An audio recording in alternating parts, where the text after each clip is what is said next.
ৰাতিপুৱা শোৱাৰ পৰা উঠি কঠীয়া তুলিবলৈ আহিলোঁ। কঠীয়া তুলি থাকোঁতে এআশীমান কঠীয়া তুলোতে ভৰিত বহুত দুখ পালোঁ আৰু বোকাও বহুত বেছিকৈ আহে এইখিনি কঠীয়াত। সেইকাৰণে ভাবিলোঁ কি কৰিলে অলপ কষ্টটো কমকৈ পাম। তো তেতিয়া মই মোৰ ফুটবল খেলা লেগ গাৰ্ডডাল আনিলোঁ আৰু ইউজ কৰিলোঁ।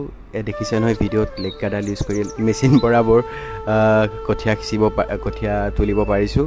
আৰু কঠীয়া তোলোতে মই ভৰিটো বহুত বেছিকৈ দুখ নাপালোঁ। আৰু আমাক কৃষকসকলে বহুত কষ্ট কৰি দুবেলা দুমুঠি দুসাঁজ উলিয়ায়। তো এইখিনি আমি যদি খোৱা পাতত আমি অপব্যৱহাৰ নকৰি ইমান কঠীয়া পেলাই ধান কাটি মৰণা মাৰি ধান মিলত বনাই জাৰি আমি যেতিয়া খাবলৈ খোৱা পাতত পাওঁ, তাত বহুত প্ৰচেছিঙৰ থ্ৰুদি বস্তুটো আমাৰ খোৱা পাতলৈ আহে। তো আমি সেইখিনি বস্তু আমি অপব্যৱহাৰ নকৰি বহুত সৎভাৱে ভালকৈ আমি যদি ব্যৱহাৰ কৰোঁ লক্ষীমুঠি, তেতিয়া সকলোৰে বাবে উপকাৰ হ'ব।